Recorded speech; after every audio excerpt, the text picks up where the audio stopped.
But ultimately, like, your role is to imagine what a character will look like. We were doing art, when we're doing video games, when we're doing characters, when we're doing environments. That was his mentality. It's like, we're here, we want to create something that has a very high artistic value. Like, we want to make art, and our role is to be artists.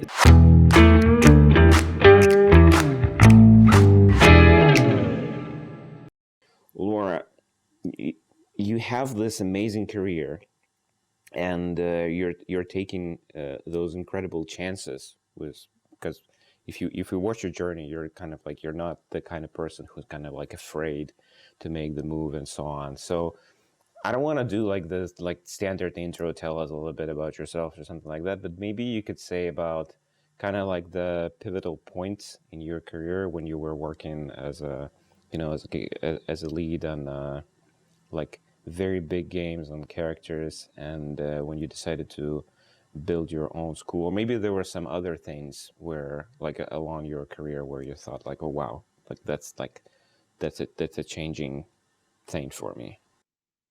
Sure, yeah. So the pivotal moments that happened in my career, there's been a few. There's been a few that were recent. There's been a few that were much earlier there. Um, One of the pivotal moments that happened in my career, that was one of the first ones to happen, was when I got hired on Deus Ex Human Revolution. And so that was the first game that I had worked on. I was straight out of school. I was still very naive as far as everything was concerned there. And the reason why, and the pivotal moment that happened there was that I got to work with an amazing art director of the name of Jonathan Jacques Beltête. And he helped me understand that we were doing art, when we were doing video games, when we were doing characters, when we were doing environments. That was his mentality. It's like, we're here, we want to create something that has a very high artistic value. Like, we want to make art, and our role is to be artists. It's not to be modelers per se, because before that I was actually calling myself a 3D modeler as opposed to a 3D artist, because I was like, my role is to take a concept and to do it in 3D directly, as is, and without changing anything in there. So just give me a concept, I'm going to do it. Don't ask me to somehow be creative. Just give me the concept, and I will make a great version of that. But you need to tell me what to do, sort of thing.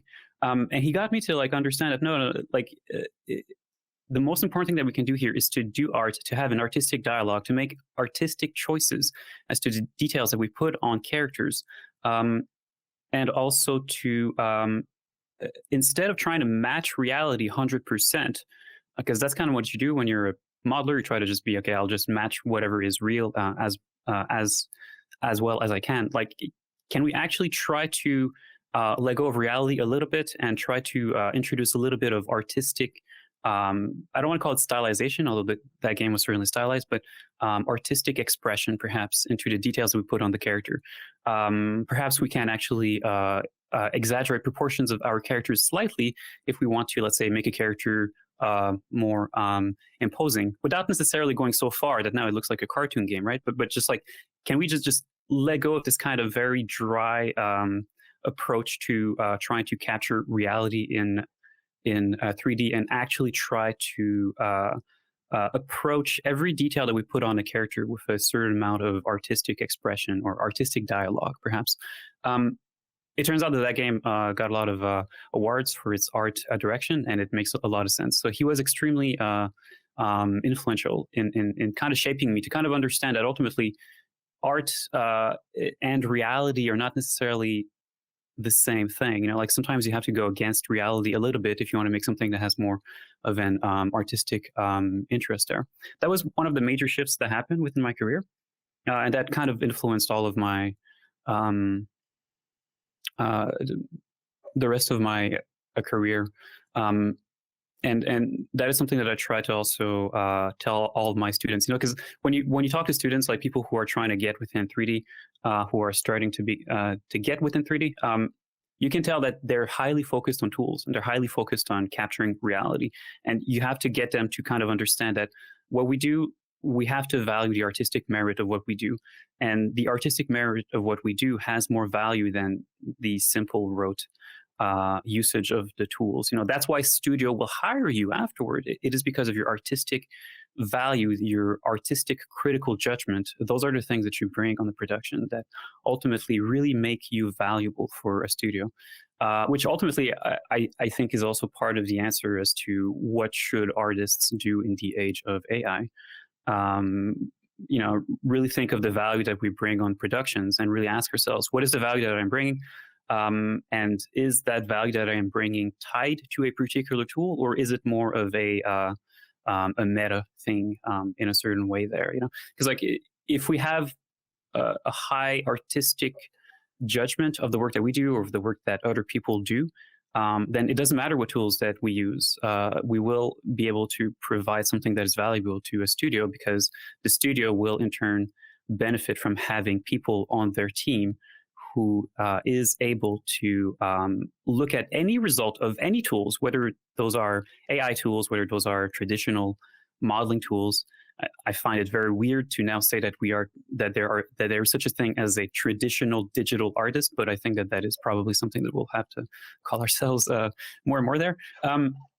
And so if you have a strong artistic sense, if you understand what makes something artistically appealing, it doesn't matter what tools you are using or what tools other people are going to use.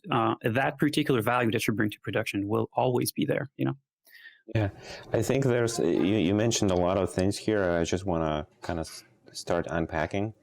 So first of all, thank you for sharing. Like for those people who don't know, like the art director that you talked about, he actually looks a lot like the main character in the in the game. So you can now picture him. And the other thing I wanted to mention that you said, like about this idea that it's not, it doesn't have to be one-to-one. So it's not really, you're not doing like a copy, right? You're rethinking. And have two analogies for that. Is one is like from my former professional life, where I worked as a translator, and I tried to translate books, and I failed miserably at it. And my idea was that I don't want to like repeat whatever the guy is saying. I want to do like my own thing, and my translations were kind of like all over.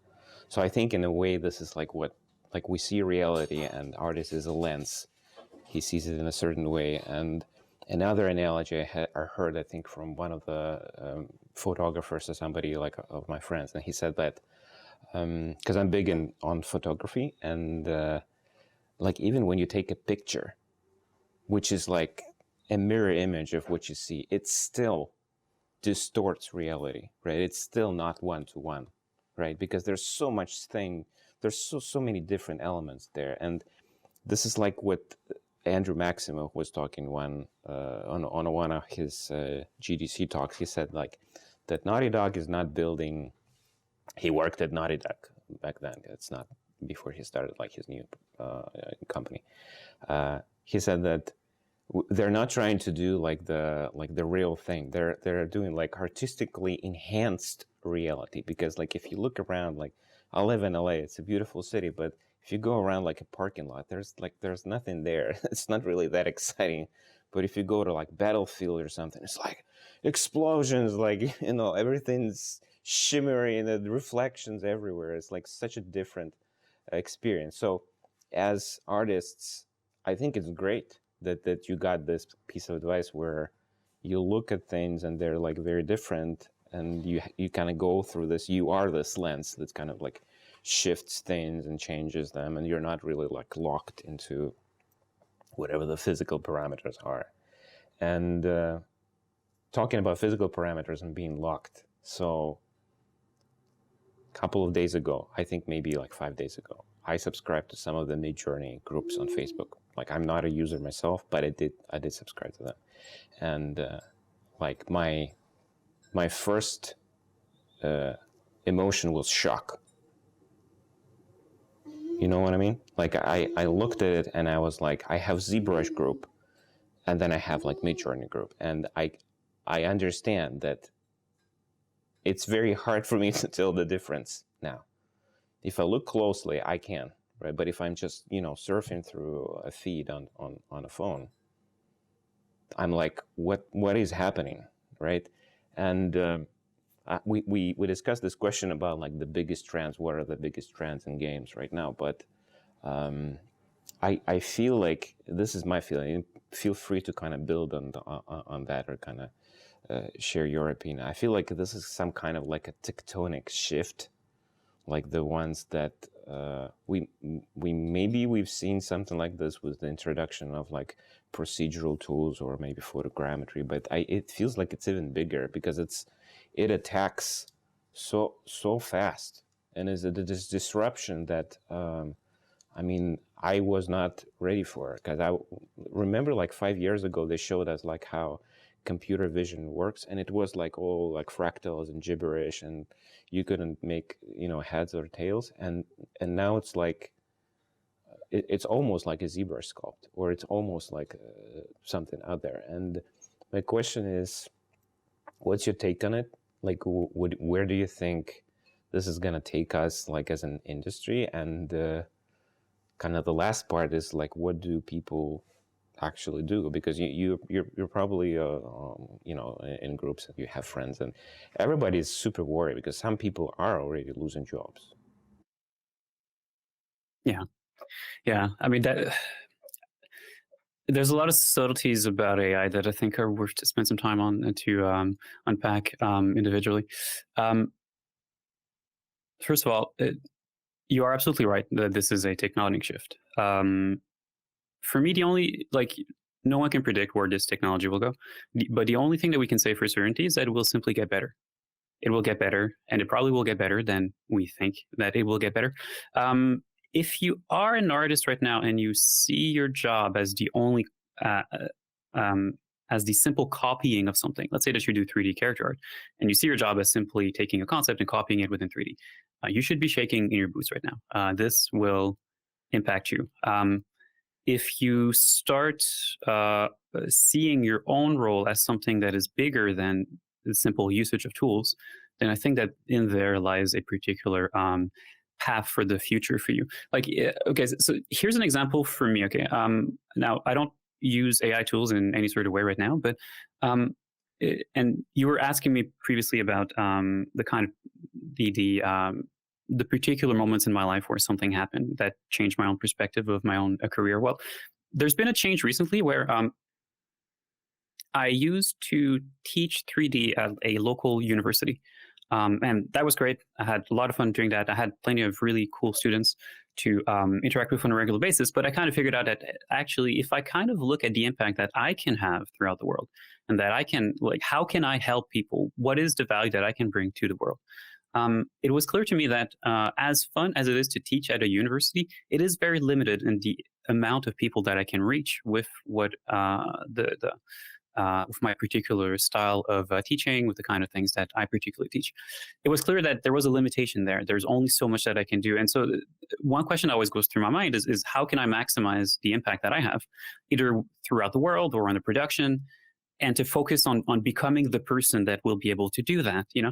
So I left university because I figured if I teach on YouTube instead, I can go from teaching to what would be 30 people at a time to 30,000 people at a time, right? And so I figured, okay, what is the impact that I can have in the world? In the world, in its current state, what is the biggest impact that I can have? And can I shift myself towards that? You know, because the thing about and so that's more or less one of the biggest reasons why I became a YouTuber there, is just to reach a lot more people there and really just maximize the kind of impact that I can have there. But so when we think of AI, you know, it's worth to consider other subtleties too. Like, as far as people working within video game studios, our role, if we are, let's say, people who do concept art, becoming mini art directors, where we have to be able to. I mean, that's what people who do concept art do so far, but less being focused on the tools and more being focused on what is the output of those particular tools, and really trying to shape whatever will be the output of those particular tools towards the actual goal, which is to design a character or an environment that has X, Y, or Z elements in there. So that role for me doesn't necessarily change. But if we see our role as only, let's say, a role of an illustrator, and our job really isn't to think through, okay, how can character be displayed? Like if you're good at taking, let's say, a bio of a particular character that you are given, and to think through what are the elements that could constitute the visual design of that particular um, character, then you have a lot of value that you can still bring, regardless of what tools are being used. Now, the problem is that the day-to-day, you may like it a little bit less if you spend a lot of your time actually writing prompts as opposed to actually drawing stuff. But you can obviously draw things on top of whatever it is that is the output of those particular prompts. But ultimately, like, your role is to imagine what a character will look like. And I think you also have a responsibility to figure out in your own mind what you think a character should look like before you start to jump into using those particular tools, because those particular tools will give you an output that you have a little bit less control over, especially in the beginning. And if you do a little bit of brainstorming yourself to figure out, okay, I want character to look like X, Y, or Z, before you even start to use those particular tools, maybe you keep doing research on the side. Maybe you still build yourself a mood board. You have a good idea of where it is that you kind of want to go before you even start to introduce those tools. Then those tools will actually become more of a tool to help you realize your vision, as opposed to be tools that will give you a vision to which you will start to attach afterward your own opinion of what a character should look like there. I think the danger is just to jump to using those tools a little bit too quickly, without having done that particular reflection ourselves of what we would think a character should actually look like. Because we want those tools to help us make our vision come to life. We don't want to get those tools to make a vision come to life, and then afterward to ourselves kind of absorb that particular vision that the AI has given us as what the character should look like there. So we still have to be masters of the tool. We still have to see our role as art directors in a way that is responsible ultimately for making our own vision come to life. And those are tools there to help us. On productions itself, like, there's something interesting about the legal aspect of AI tools, where obviously, like, depending on the AI tool itself, it really falls within a gray zone whether a studio can even hold the rights to the image that are created there. Like, I believe, if I recall correctly, the U.S. Government, or the U.S. Copyright Office, and I'm not sure which is the entity there exactly that's responsible for that, but said something along the lines of an AI-generated image is not copyrightable. Now, hopefully, that's not fake news that I read, and that's actually true there. But no, I don't know. If you're a studio, like, I can see value for a studio to say,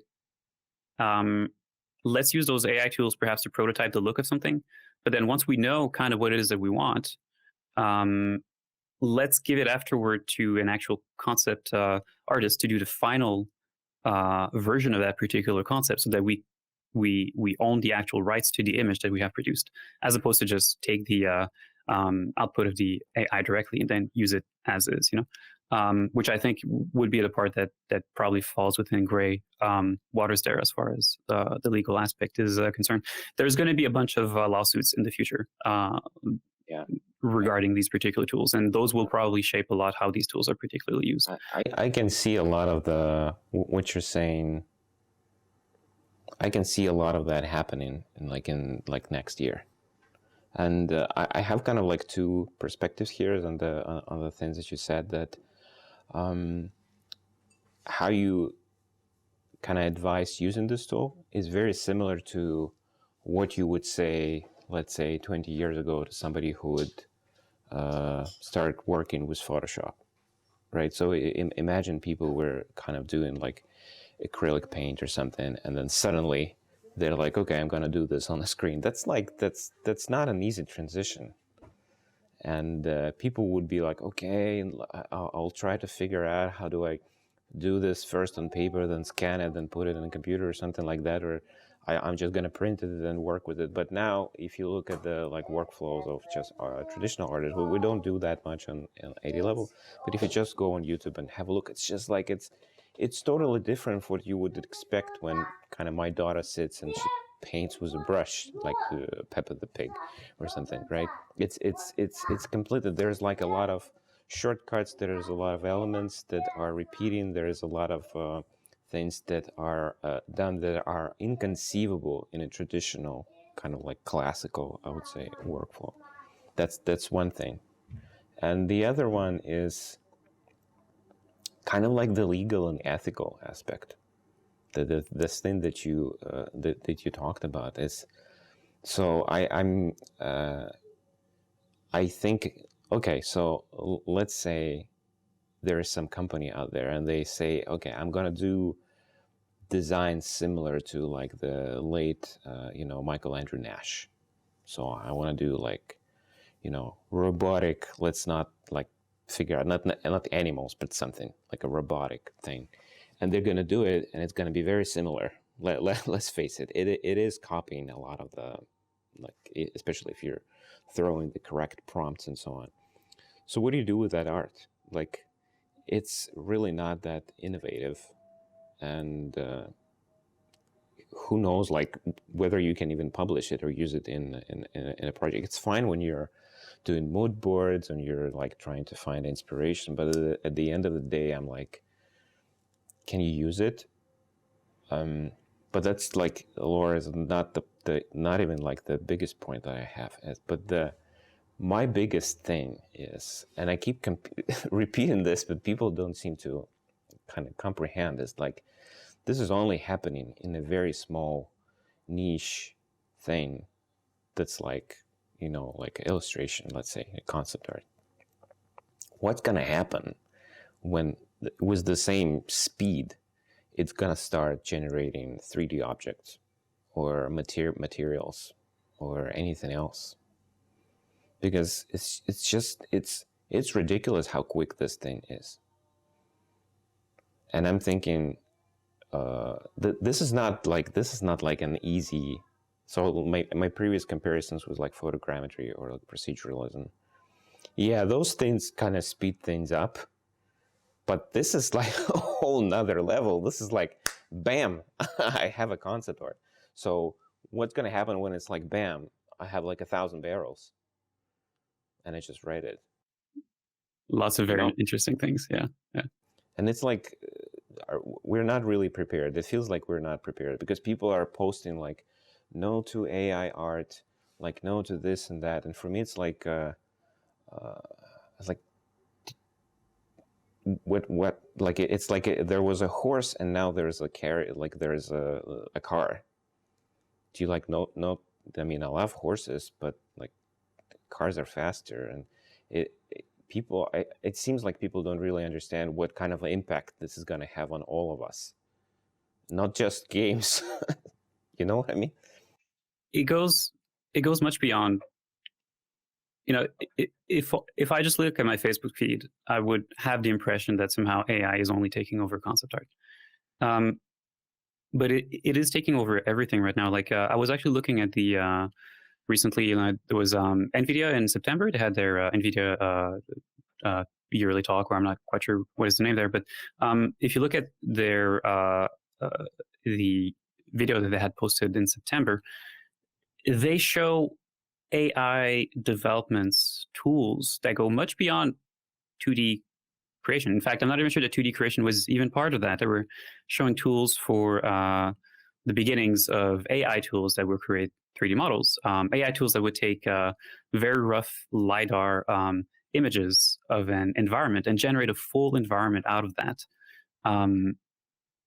And so, and if you go and you check NVIDIA's Omniverse website, you see that they also are developing tools that are AI tools to help, I believe, to write lyrics for songs or something like that, And you hear left and right AI tools that are now starting to write music, like AI to anything that is digital content creation.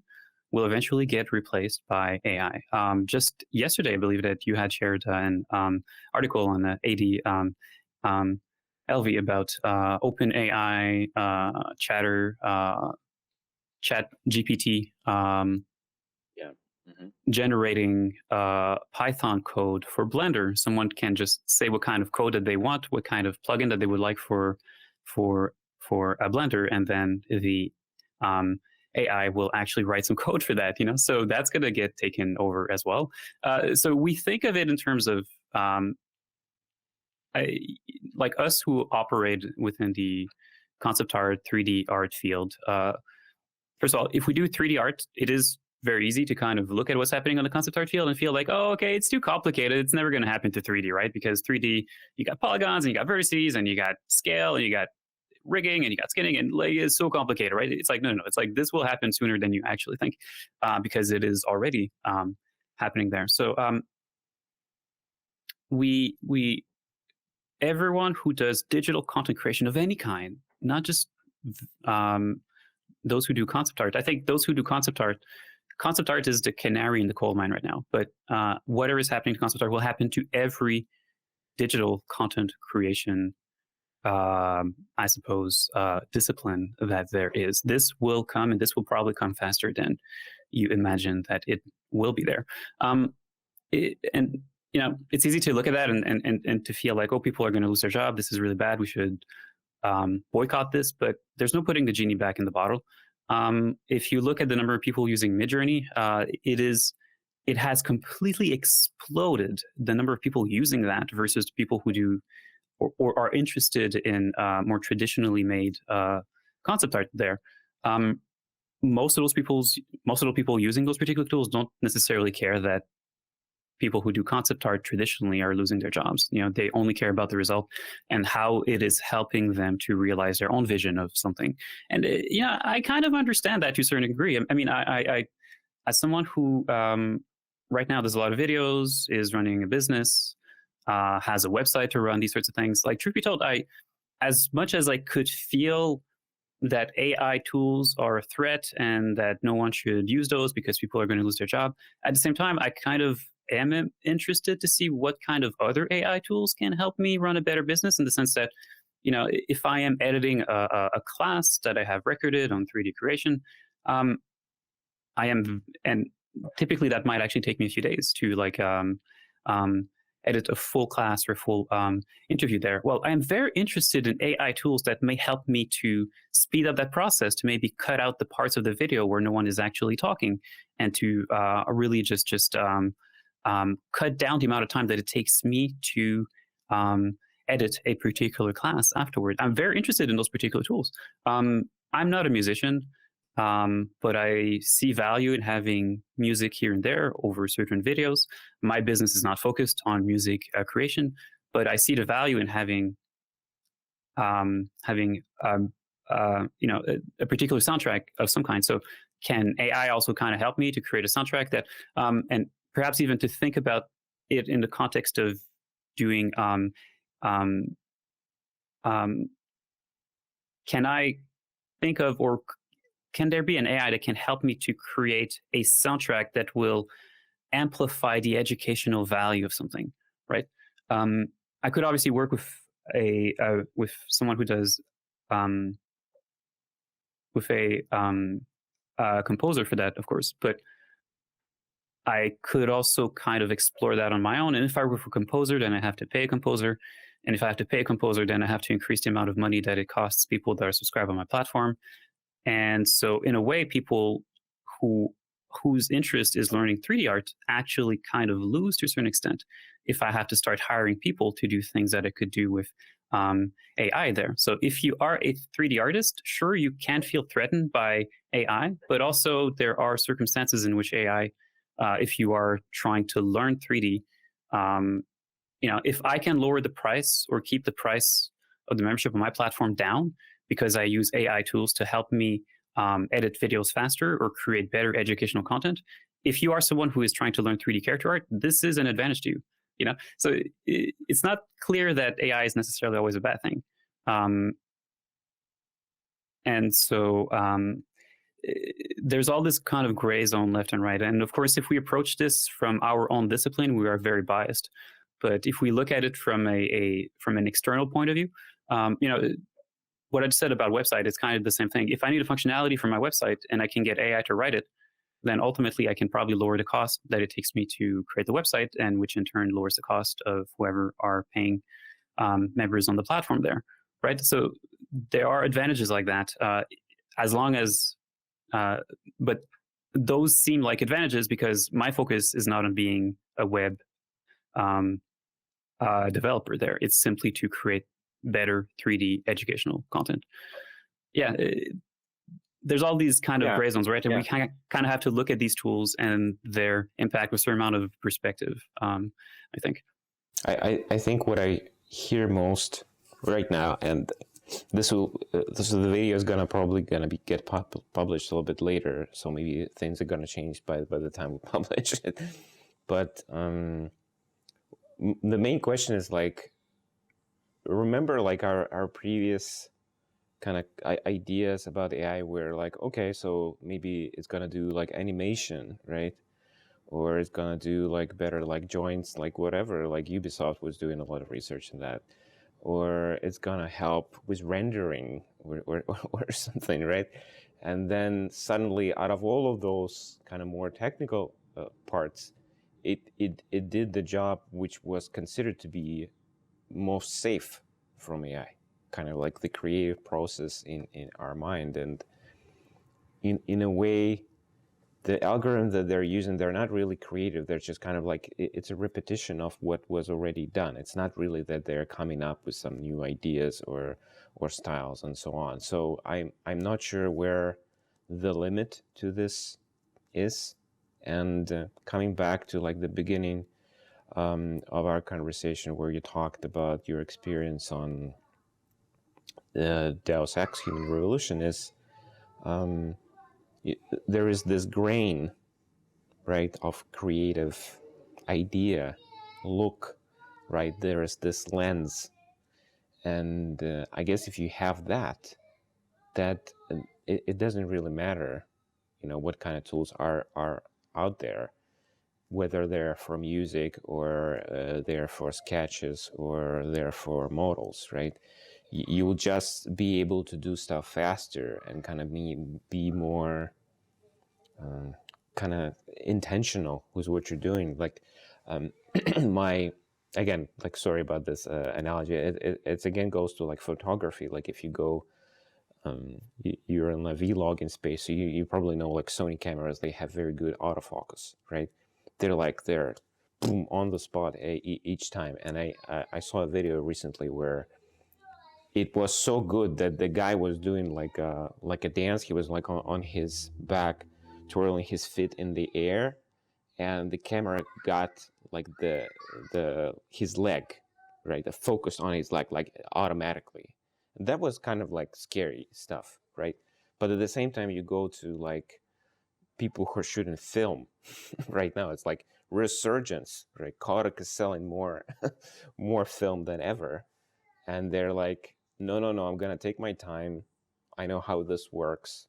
I'm gonna take a tripod, I'm gonna put a camera there, I'm gonna be like super deliberate about my composition choice and so on. So I feel like what's happening with AI is sort of like what Sony's doing with autofocus, right? So it's like super quick and fast, and every picture is like ideal, and but at the same time, people still gravitate to kind of like messy, stuff that's not perfect. And especially in games, this is also what I learned like through my career, games, films, books, whatever.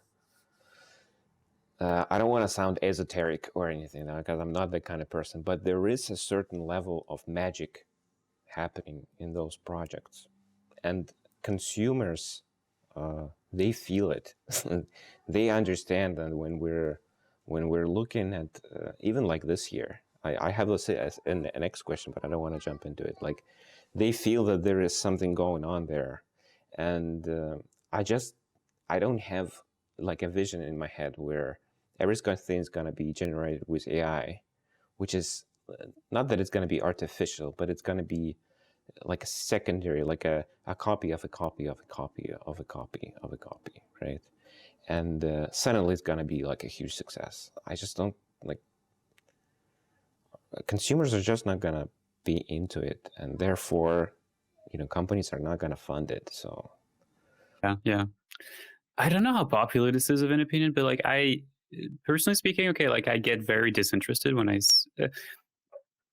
give me the exact same picture. One has been generated by AI, and the other one I know has been made by a human. I will be inherently more interested in one that has been made by a human because I care about um, thinking through. Okay, what was their thought reasoning behind putting down detail X, Y, or Z?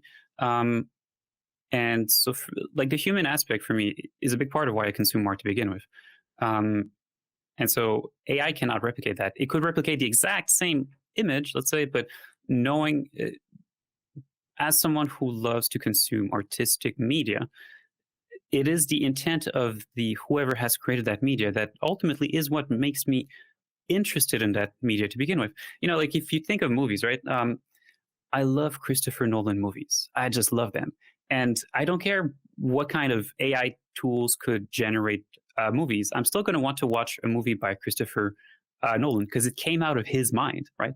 That's what I care. It's like I want to see what he makes because I find that it is interesting to think through like imagine myself, what was he thinking through when he made a particular movie, when he made a particular choice somewhere. That's personally what I enjoy the most out of art itself. So it's not as much about the artistic, or rather, I can't, in my mind, dissociate the human aspect that has gone into creating a piece of art from the art itself. The art itself, we can make pretty pictures, but if I know that it has been made by an AI, somehow I lose interest quickly. I can acknowledge that it's nice, but I lose interest because I lose the human aspect of it. I think for me that part will probably always stay there. Like even if you have AI that can generate an infinite amount of images, I think we as humans, or at least I like to think that this is what will happen in the future. I certainly don't know, but I like to think that we will all still be interested in personalities. We will still be interested in people. We will still want to follow people that create content that we care about, because there is an infinity of music that I can already listen to on Spotify. There is literally anything I could ever want to listen to is there. But I still gravitate to listen to a few artists that I care about because there's just something about the work that they are doing that really interests me. And I'm interested in anything that they will be doing in the future. So I'm following them. If they release a new song, if they release a new album, I'm interested in it because it has been created by them, and so I hope that part stays there. I don't know that will necessarily be the case, but AI won't necessarily change how I like to consume art because the fact that art has been created by a human is such a fundamental part of why I enjoy that art to begin with. yeah, and it's also everywhere. Like if you look at when people think about concept art, they're like, okay, some people are going to lose jobs, but the idea that concept art is actually everywhere.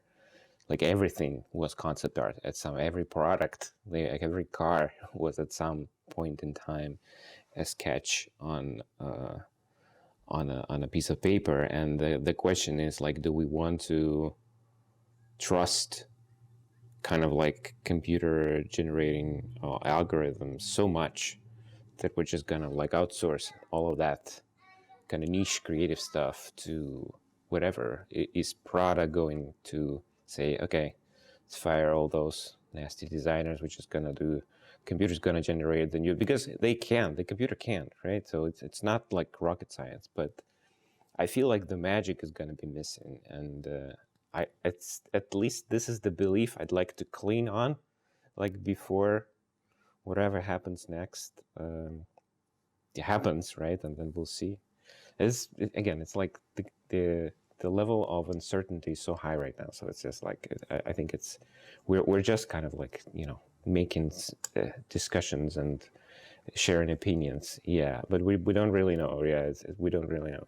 So let's switch gears a little bit. So we're going to publish this probably in January. So let's imagine that we are in January and 2022 is behind us. And the question is, because again, sorry to jump the topic. So I actually learned about Laura and your channel and your school from reaction videos. You're posting those reaction videos where you saw like the new Horizon game or like the other game. It was like, I thought like, wow, that's fun. Like the person who was actually doing those things, he's like reacting to the trailers and checking out the character artwork. So my question for you, in 2022, what were kind of the projects, the games that you felt kind of are not noteworthy, right? I'm not saying like game of the year.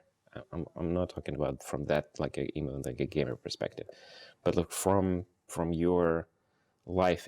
They can be published. They could be published anywhere, but maybe there are some projects that kind of made a real big influence on you or kind of surprised you in a way. Yeah.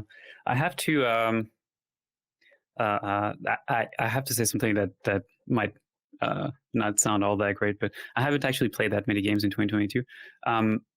A big reason why I haven't played a lot of games, although I did play some games, but a big reason why I haven't played that many games in 2022 was because it's been actually a pretty big focus for me in 2022 and in 2021 as well to try to reach a better work-life balance for myself.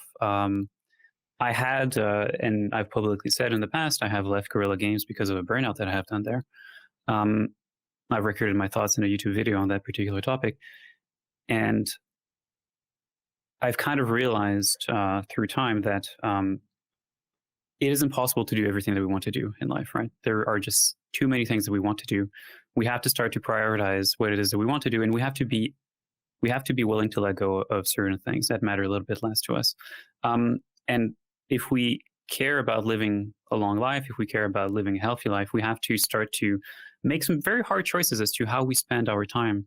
And for me, part of that was focusing more on sleep, focusing more on better healthy habits in general. And a lot of that came from cutting out some of the time that I would be spending playing video games to instead do physical activity or try to simply clean up my sleep hygiene,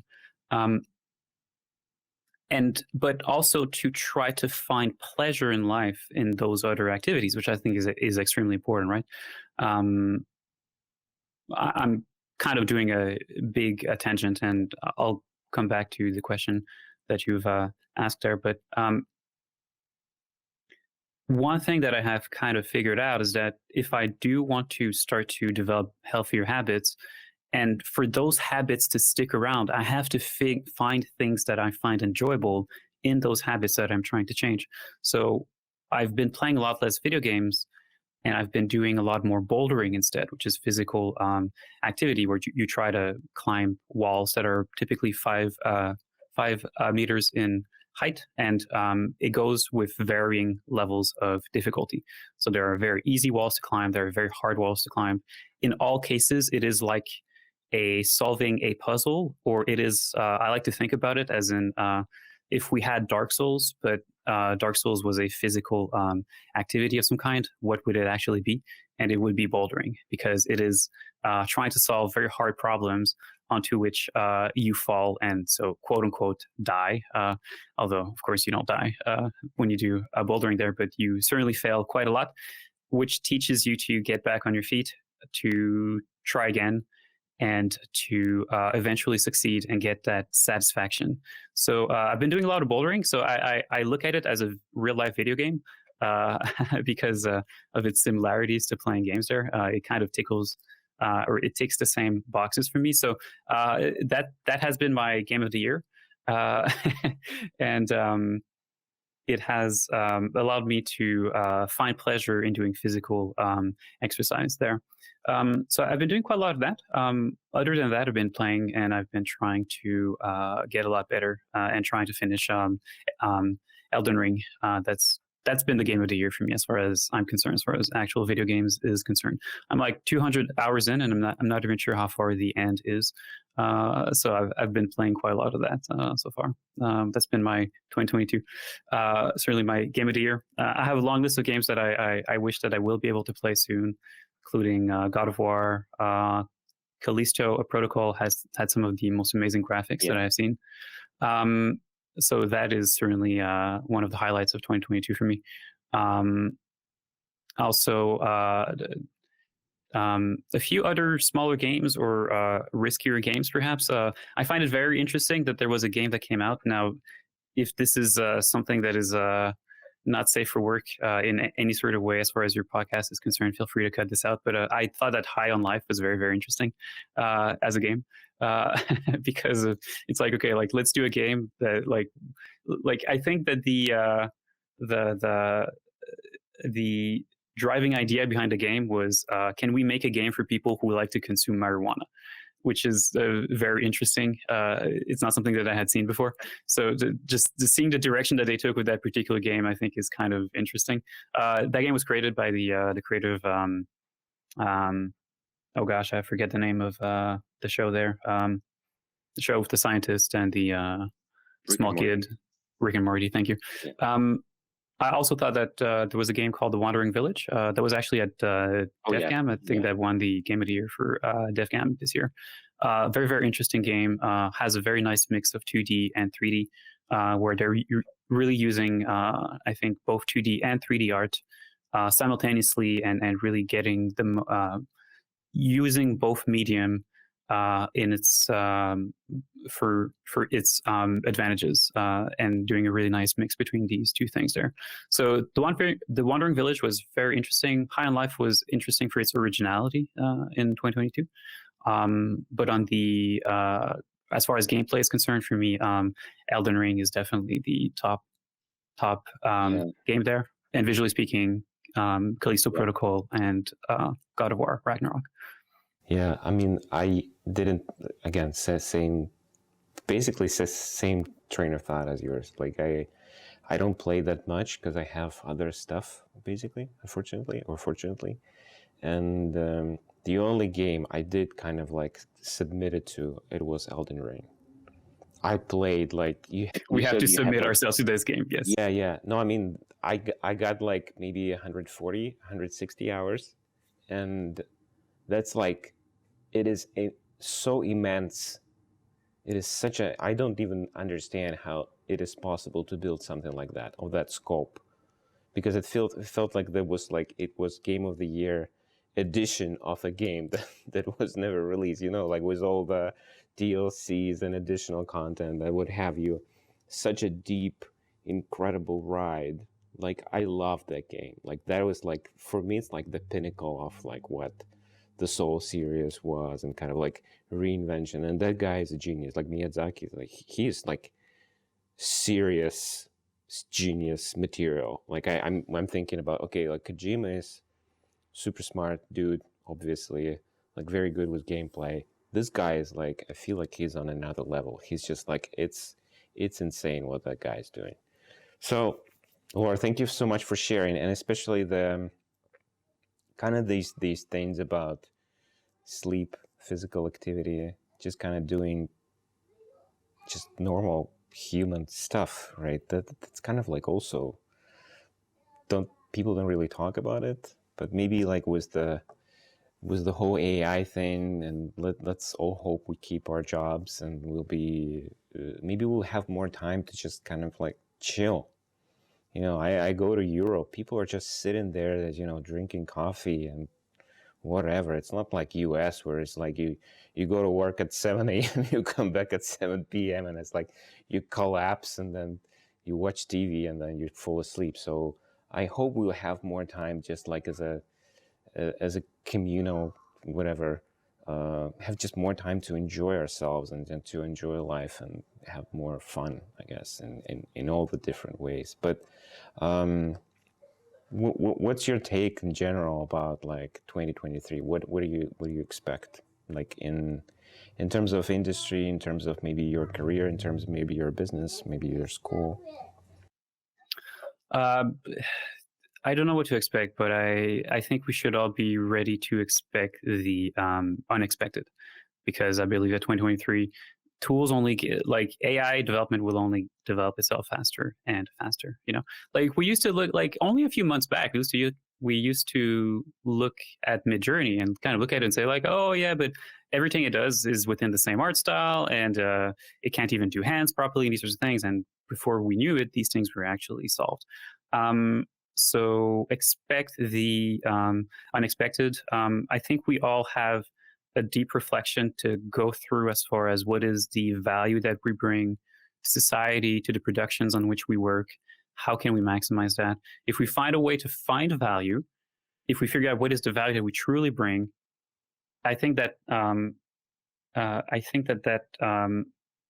protects us against AI as something that will replace our job. Um, so yeah, 2023 will be an interesting year, because 2022 was the year where all these tools really came to our minds uh, collectively, and 2023, I believe, will be the year where this really starts to have very a lot of practical usage. It will really start to have a really practical impact. Like it takes time for productions to change their tools. Like a production isn't, even if a new tool becomes promising, production isn't necessarily going to change the tools that they use midway, because that introduces a very high degree of risk. They might start to experiment with tools, but they're not fundamentally going to change their production midway, right? Like you don't stop production of a movie just to restart it because there are now suddenly AI tools that can help you out there. You finish what you have started using the tools that you have started, because you want to reduce the amount of risk and you want to make sure that you are getting the job done within the time that you have there.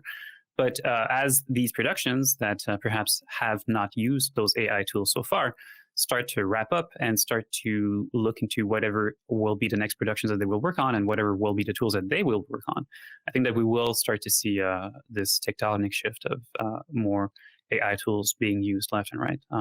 I would be a fool to try to predict anything as far as how it will impact things or how much it will be used. But I think, as we have said at the beginning, it is inevitable that these tools will get better, will get used more, and we have to adapt to that.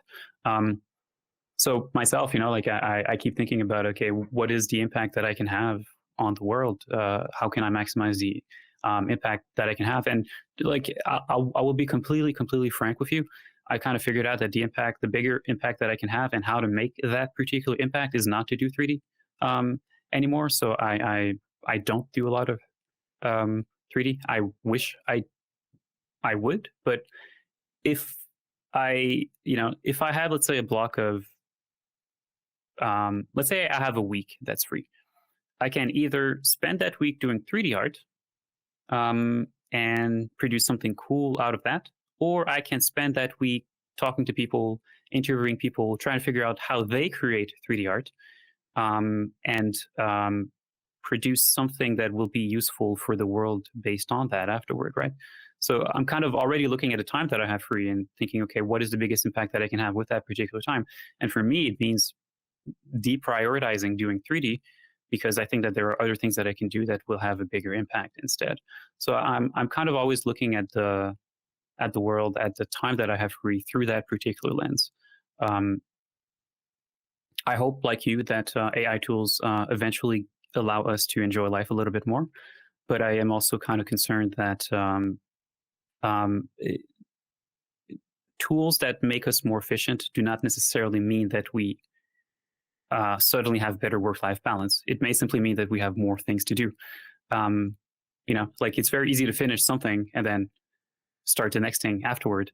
And if you can finish something faster, then suddenly you have more projects that are ongoing at the same time. So efficiency and productivity, like being more productive, doesn't necessarily mean that we have more free time. We have to make that choice. That is a very conscious choice we have to do ourselves, to say, okay, I will stop working, I will put work aside, and I will do something else with my time.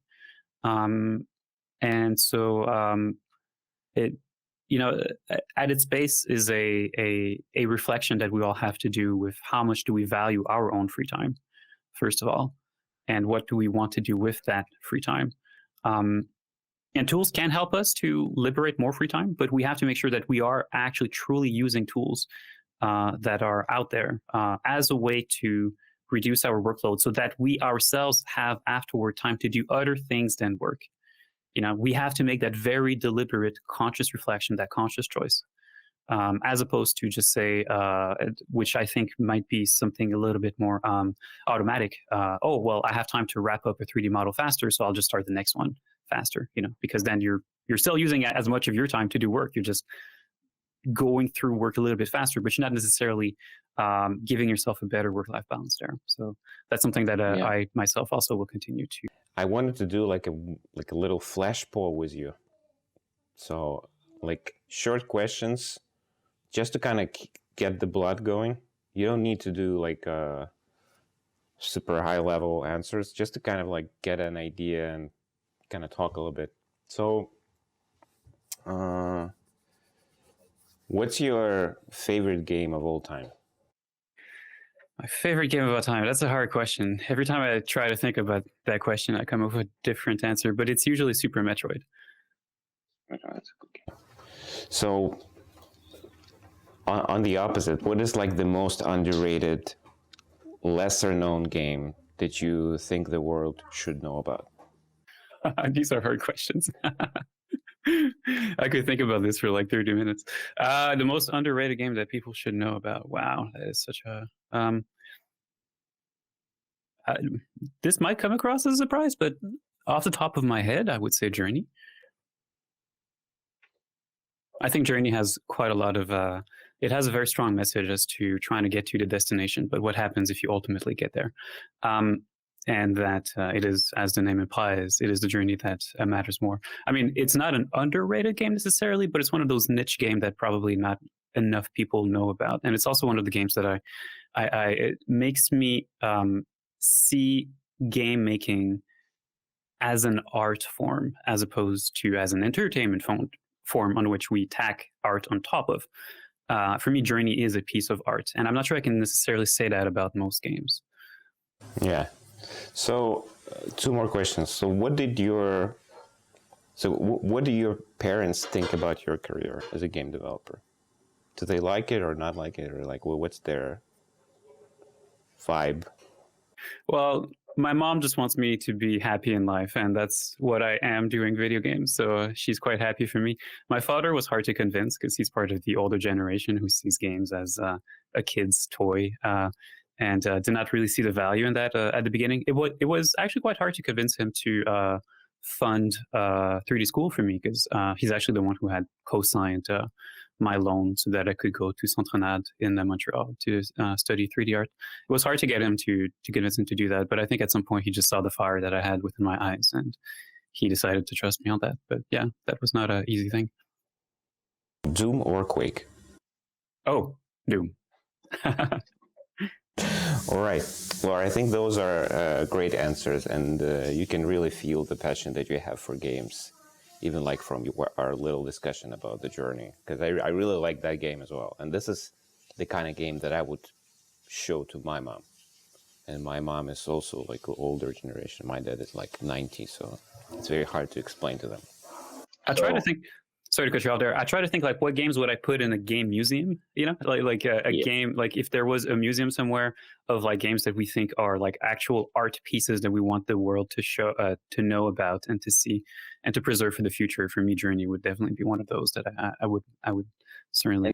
And it's kind of fun to see how, you know, that game company, the company who created the Journey and Flower and all those other projects, how they kind of keep reinventing everything, because their games are always like about flow, kind of like movement. It's like very kind of like about this almost meditative kind of state. And in their last game, I think it's called Sky, right, or something, they kind of turned it around, and it's kind of like now a very massive mobile game. Now it's like on consoles, and it's also free to play. So it's kind of like this weird shift where it's still very artsy and it looks nice, but it's also kind of like successfully super successful financially, which is like something that you don't always say about when you talk about like hard games and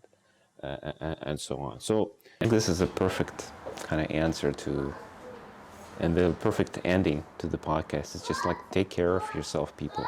Think about your time, because it is limited. Unlike AI and the projects, the time on this earth is limited, so do the most out of it. Laura, I want to thank you so much for your time. Thank you for spending this hour with us. We'll leave the links in the description so people can check out your channel, check out your school. There's a ton of info there, so you'd be amazed. And thank you so much, and I hope we'll talk next year. Thank you. I hope so too. Yeah. Thank you. Thanks for enjoying another episode of the 80 Level Roundtable podcast. Check out upcoming episodes on the 80 Level website at 80.lv. Join our career site at 80.lv/RFP. And share our podcast with friends and on your social networks.